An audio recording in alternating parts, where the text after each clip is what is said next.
Welcome everybody back to A&M in the AM, episode 2. I'm back here with my buddy Mort, and we're going to be Huh? talking more sports this week. Since episode 1, a lot has happened in the sports world. We've had one of our first live sports with the UFC on Saturday night. It was an amazing card. I watched clips of it. I didn't personally buy it, but you don't have to buy those things. You can watch on ESPN an hour after it happens. I saw nothing about it. I just got notifications. We had actually the co-main card. It was Justin Gaethje. He beat Tony Ferguson in a 5th round TKO. He claimed the interim lightweight belt, which it was kind of a controversy there because when they handed him the belt, he just threw it off to the side and said, "I don't want this," because it was the interim belt. So he was kind of a savage about it all. I'm not really big into UFC, but it was interesting to see the clips of it, and the guys walking in being one of the first live sports. This upcoming weekend we have NASCAR. I believe they're going to be at Darlington. So yeah, sports are slowly starting to come back, and the one sport we like on this show is the KBO. We are strong supporters of it. We catch games when we can. And I think we got our favorite teams here. If we watched the game them. like for the past 3 nights, because I'm just always on the prowl at that time anyway. So I'm like, oh, just watch the game here and there. We'll get to go. What's your favorite team now that the season's kind of in the swing of things? I've already made it known. I've only watched one game, and it was their first game because they haven't been on TV since. But I'm a big Giants supporter. Okay. Personally, I'm gonna have to go with my Dinos. I always see them on ESPN. Don't know much about them at all.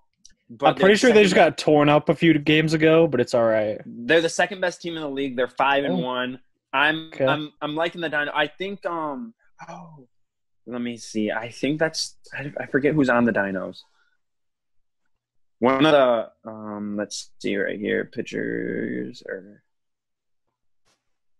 I thought one of the but I might be wrong. Saladino. No, I'm only seeing. Oh, never mind. I'm not really seeing any Americans on this team. I think one of the good Korean hitters is on that team. Yeah. I got their stats pulled up right here.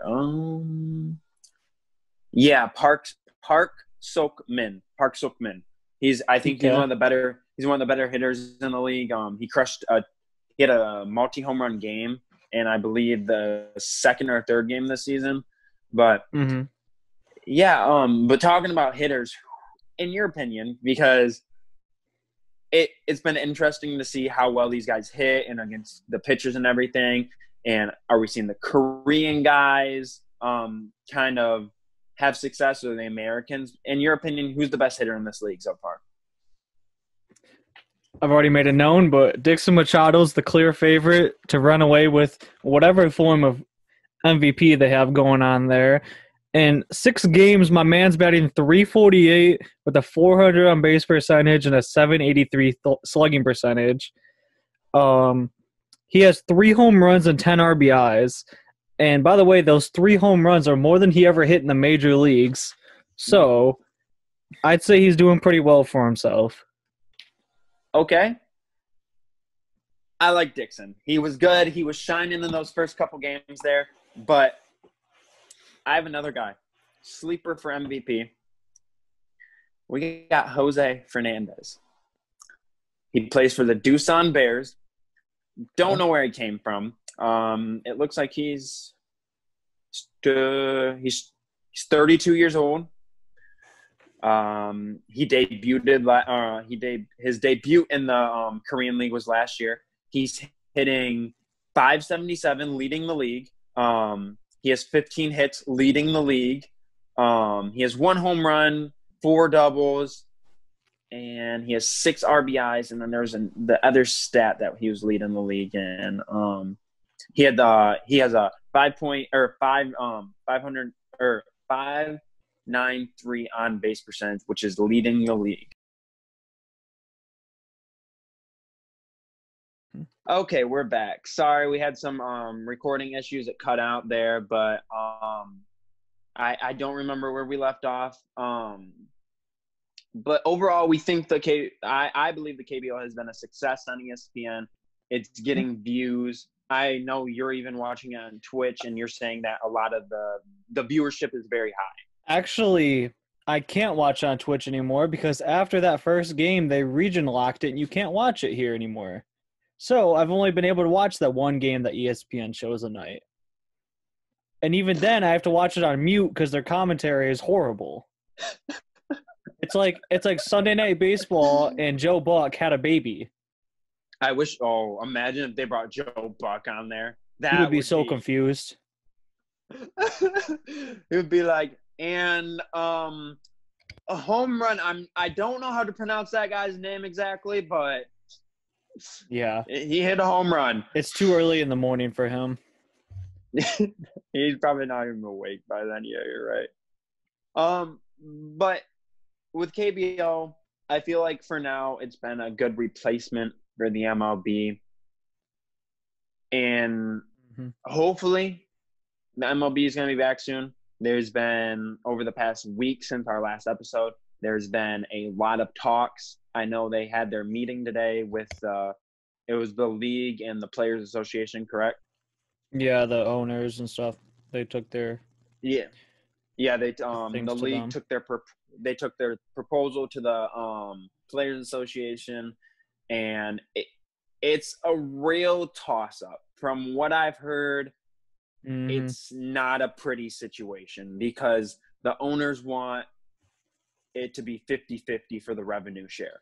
Which I actually just saw they're doing it.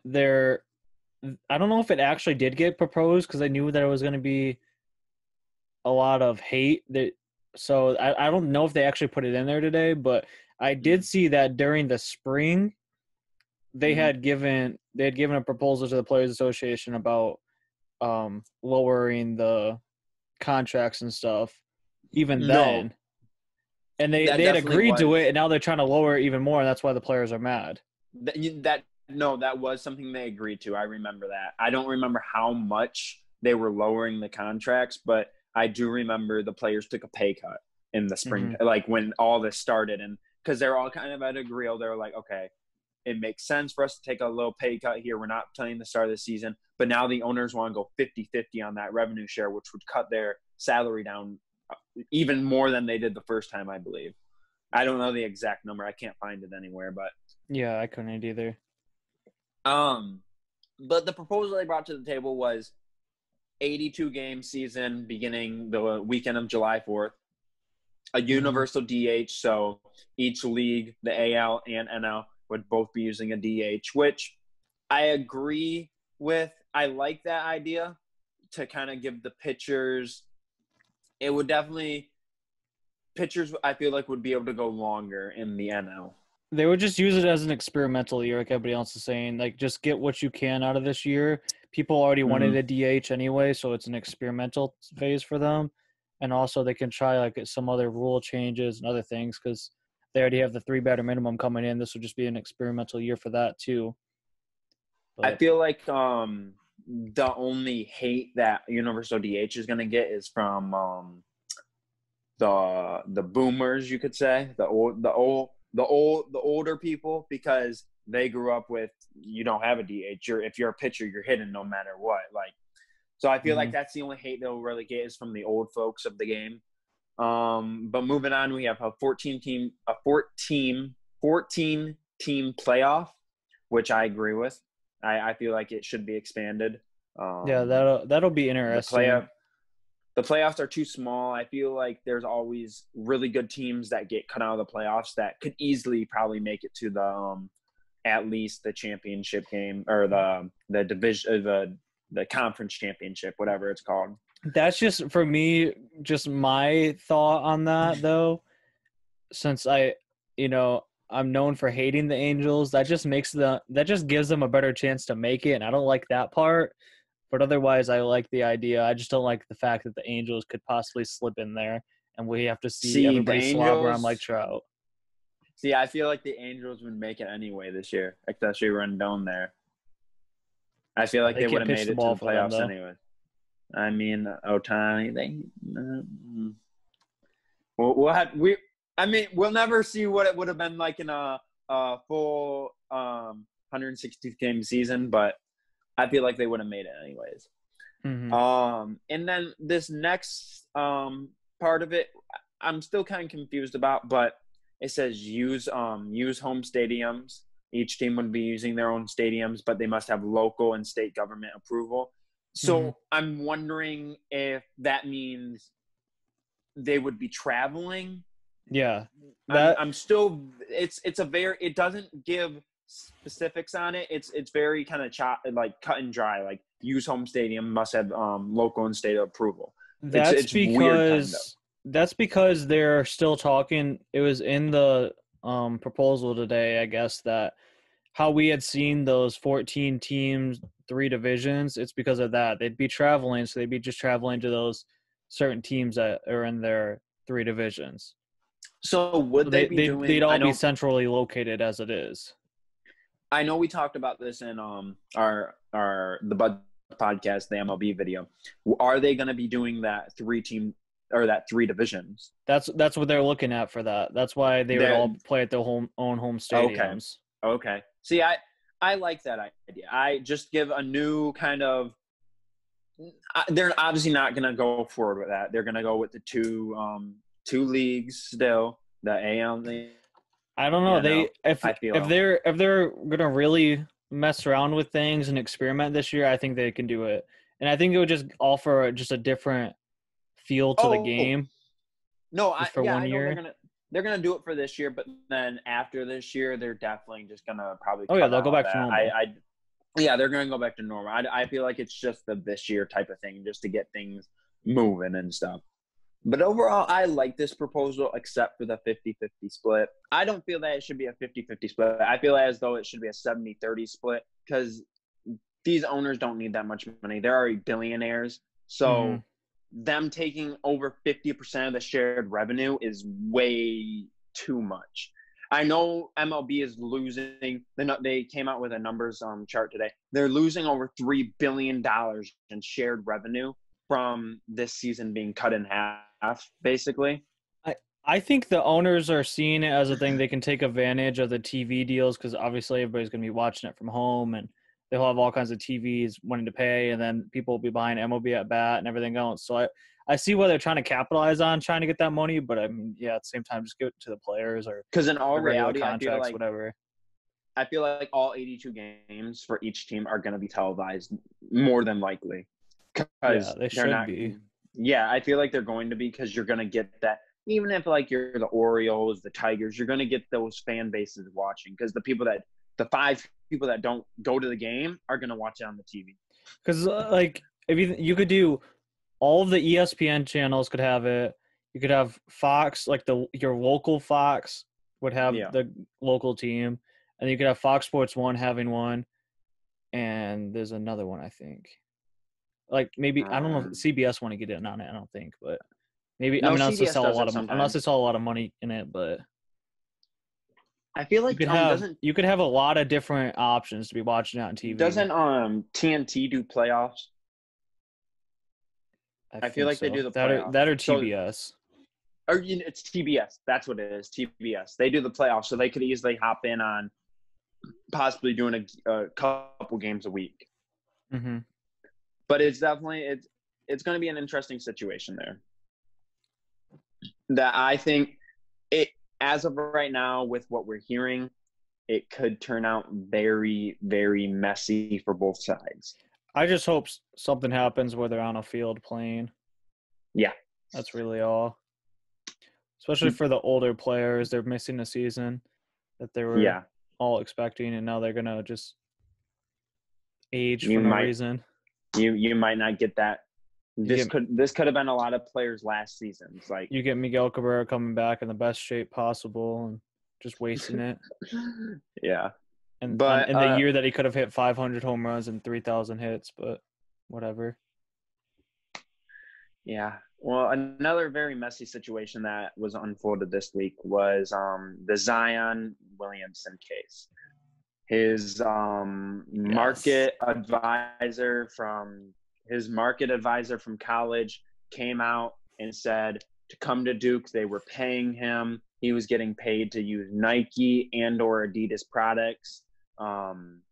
I believe it's already part of a lawsuit that I believe they were filing on Kansas. They're just adding on top of this. Mm-hmm. You can correct me on that. I don't know if that's true. Yeah, I think I so. knew I think there's it's an something like ongoing that. lawsuit. I know there's an ongoing lawsuit that's why all this came up, because It's there was been an going on ongoing since like lawsuit that, December, I think. yeah. I'd say. And she is suing Zion I think she's suing him for over $1 million.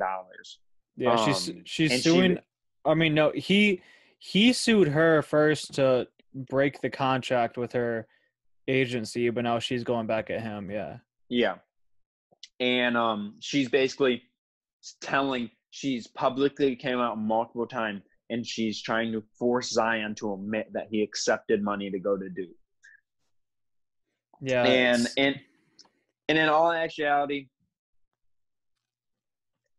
I'll get to the rest of this in a second, but I feel like the downfall of the NCAA is coming. As hard as it is to say, I love college sports, but I feel like the downfall of the NCAA is soon.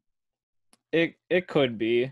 I mean, especially once the one and done's over, I don't think you'll see much of this happen anymore, and everybody will They're be not okay again. they're not doing that actually. The NBA rejected that offer. Oh, they did. Did this They're just still happen doing. recently? Yeah, I think it happened within the last 2 weeks or so. They're still. Oh, I did not see that. I saw a report that they're going to continue the one and done rule. That's why. That's Oh, why a lot of players. The G League's gonna Yeah, thrive.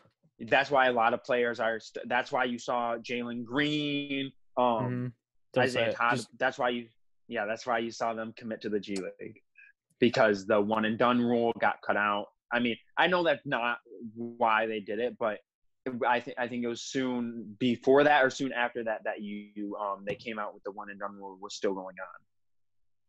probably. I mean, I just want to go back to Zion for a second because I've just been waiting for this day to come, and the amount of pure happiness I was filled with when it happened was just amazing. I mean, just to demand money as a junior in high school, have your mom and stepdad demanding thousands of dollars. I mean, yeah, you'd have to pay me thousands of dollars to want to wear Nike products too because they're just that bad. But to be getting it from your junior year on, it's pretty crazy. I mean, the NCAA is not going to do anything about it because it's Coach K and Duke. I get that, but like just to see that stuff happen to him is just wonderful to me. I just liked the agent that was going after them said in the court to request for their rent payments and proof of living in that or owning that house or renting it, and that they couldn't do it. That showed I that didn't see that. Nike and or Adidas had bought them a house to live in too. I did So not see that. I thought that was pretty cool. They said that the Nike guy that did that, I'm assuming has been doing it for years. He's probably been doing it for Nike. I mean, for Duke for a while, and others. But how I mean, he had gotten 25 million from Nike to pay these players, like it's pretty bad. here's the next thing. Could we see the downfall of Duke and Coach K? I would love it, but no. Do you think they were involved in this any way, shape, or form? Yeah, of course they're gonna keep doing it. Okay. I mean, I think the Kansas stuff. I mean, it only came out because of Kansas. Definitely. Getting in trouble too.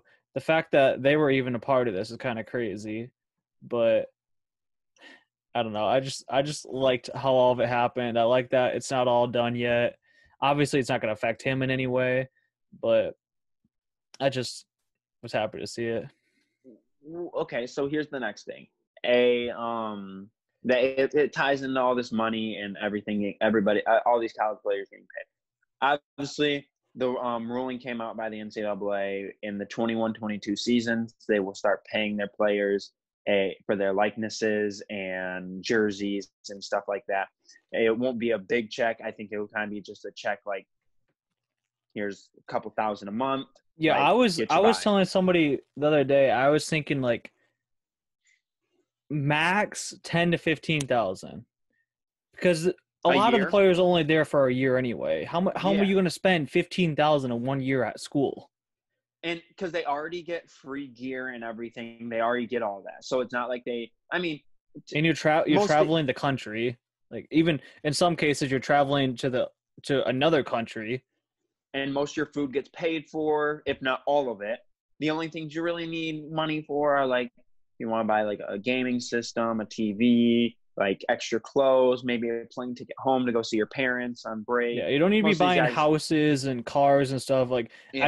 I get that some people need that. I do. But if you're good enough where you're gonna be a one and done, Mm-hmm. you're 10 months away from signing an NBA deal. You're gonna get tons of money from there. Yeah. But so a lot of these teams, I think, are trying to find a way that they can pay more almost. And Yeah. I And think they about will. a week and a half ago, I forget who tweeted. I was watching the Pat McAfee show when they were actually reading this tweet off. But a board of admissions from the from the University of Minnesota, he was like a really high up guy. It seemed like he came out and said that the Power Five schools had the possibility of leaving the NCAA for certain sports and creating their own league where they could pay their players. And the fact is, it could work. They have It could. some of these Power Five schools have better facilities than the NFL and NBA. Oh yeah. And they could.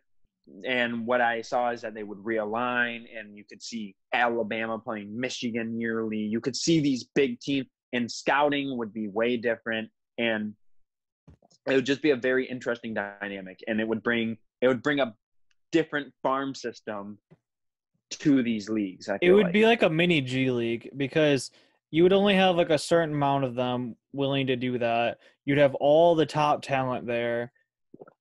All playing each other on a regular basis too. Mm-hmm. I don't know. It would be kind of crazy, especially if it would be almost. The only thing that I'm obviously not a college athlete and stuff, but Yeah. the only thing that I've ever thought about that is like, I feel like that would take the fun out of watching college sports because they're all there to play for their school, but also they're there to show that that they're top talent, that they're meant to be drafted. So they're playing to show it. They're playing for that big contract later on. If they're getting paid right now, then I just feel like some of them would be like, yeah, whatever, I'm getting cash right now. Don't really need to be here. And another thing you would have that I would love to see is how would they do it? Would you max be able to stay there? Would they do it? Okay, you have to stay here two years at least, longest you can stay here 4, and then leave. Yeah, because that would make the school's money back. So do they have to be enrolled in the school to be playing there, or can they just be focused on that team? See, that's where things get a little dicey with that because that'd you're be obviously straight up G League.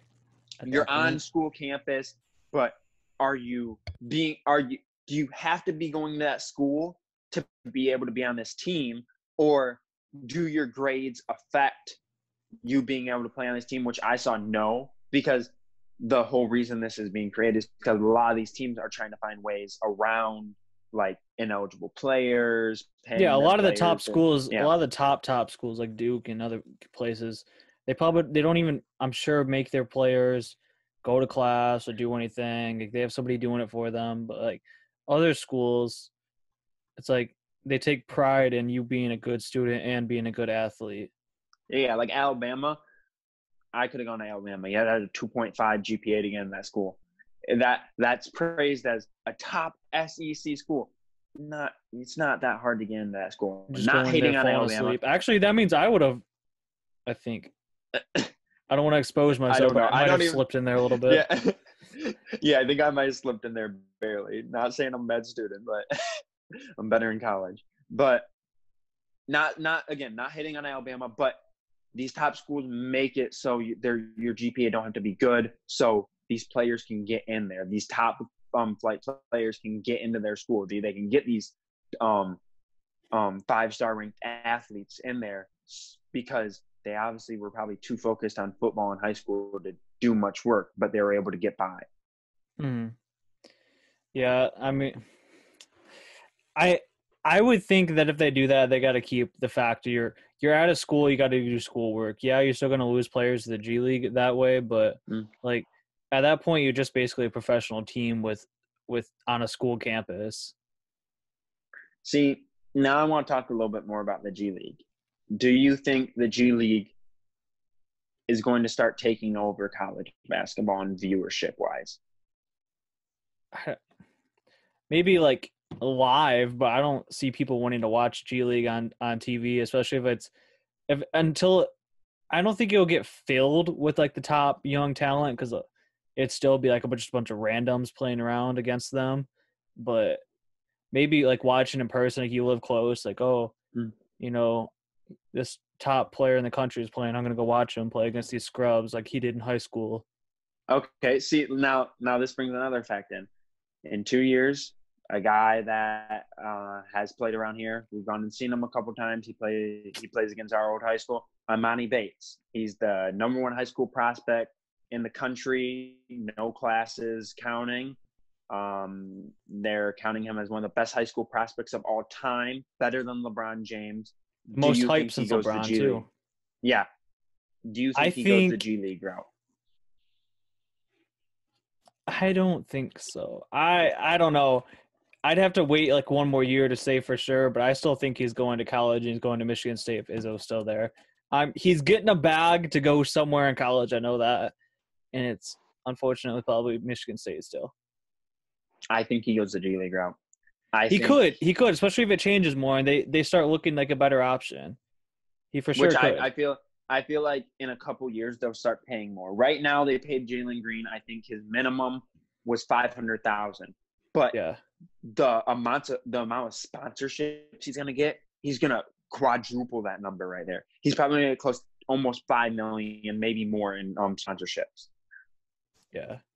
I mean, No doubt. again, if Izzo's not there in other places, yeah, he's going G League for sure. But all signs point he's going to college and he's going to Michigan State. But yeah, I feel like the NBA is doing they've done a lot there. And Adam Silver, I said it. I don't know if I said it on the past podcast we did on Monday with the Buds podcast, but in my eyes, he is one of the best commissioners in the 5 major sports in the U.S. Yeah, that's when I said every time he does something good, his head gets shinier. yeah, I did say that. But I don't know. He's transcended the game so much from where it was, and he's brought it up even more. Where you look at like the NFL and Roger Goodell, he's like steady. He's trying to do good, but he doesn't have a lot of love from the players. No, heck no. The players like Adam Silver. I feel like his family doesn't even the like players, him at this point. I mean, he just looked during the NFL draft. He just looked dead on that couch. I don't know if you saw the pictures, but he. Just the memes were the best part. He was sitting in that chair in the 4th or 5th round, and he just looked like he hated his life. He had already done like 300. He had already done like 300 picks by then, and him asleep in the draft was up there with the memes of Belichick's dog picking for them. So. That was pretty good, funny thing though. But I feel like in the NFL they don't respect Roger Goodell, but in the NBA the players respect Silver, so he's able to work with them more than Goodell is, and he's able to transcend the league to bigger heights.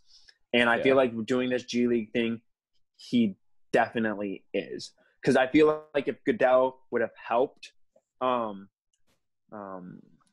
the XFL, if he would have kind of been like, okay, we'll make a deal with you. You keep those players for like 2 years, and then they can come into the NFL. But if, like, say they're having a good season, then maybe they could trickle their way into the draft somehow. Like, I feel like that would have been a very interesting thing for Goodell to get in on that. But again, those were two different. Like, you have the WWE and the NFL. I don't think you're really going to have a clash there together. Could possibly not have either one in soon. So I mean, the NFL by the looks of it, is coming back no matter what, I think. No, I was meaning WWE and XFL. He might not have either one of them like as a XFL thing anymore. XFL is done. They bankrupt. The commissioner filed a lawsuit against Vince McMahon. Yeah, he filed a lawsuit against Vince McMahon for not paying him, and he's due like $20 million. It's a mess. But but yeah, as I was saying about the NBA is becoming a big thing. I think just as of yesterday, just like with the MLB, they had they've been having meetings with their players. I believe it was Friday when they had the meeting with their player. Adam Silver got on a call with I don't know if it was all the players, but I think it was like executives or something, or like the top players association or something.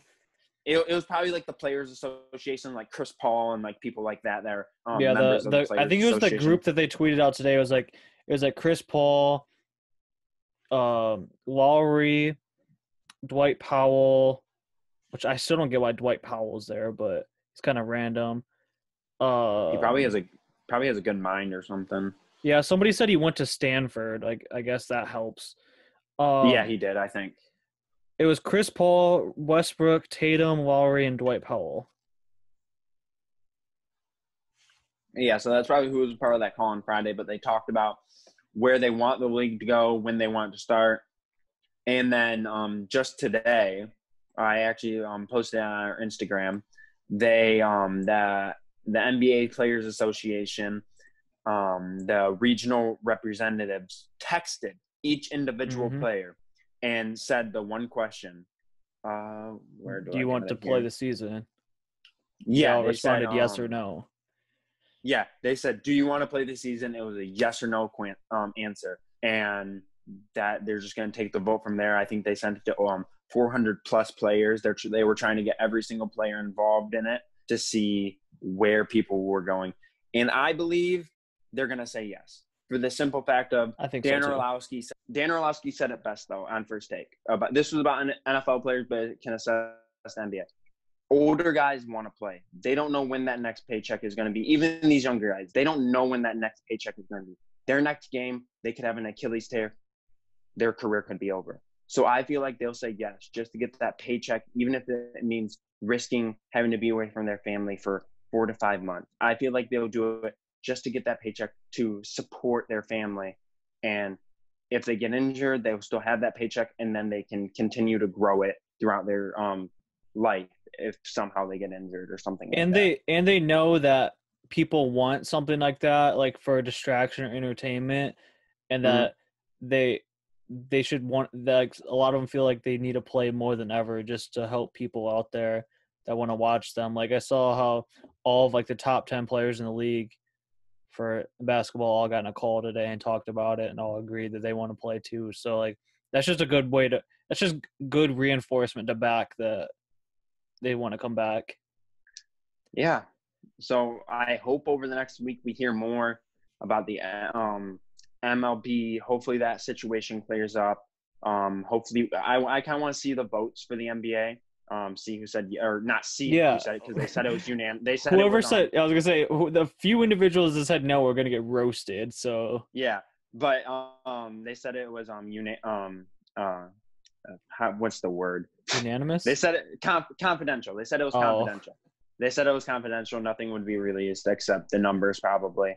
I'm just interested to see the numbers. But yeah, hopefully by the time we do our show next week, that we have some good news about these leagues and some numbers and everything to support it. Be good. Yeah, and we'll be talking about NASCAR Sunday afternoon. Some NASCAR. We'll talk about the winner of that. Let's go racing. Boogity. Yeah, but this is a great episode, I think. So, you got anything else to say, Mort? No, I just hope to keep bringing good videos. And yeah, we will. That's really all. Go check out our Buds podcast video from Monday. We talked about the NBA. That'll be linked at the end of this video soon. Yeah, we kind of just broke down what's going on in the NBA, and we went over some awards. And then come check out the Buds podcast on Friday. See you guys next time.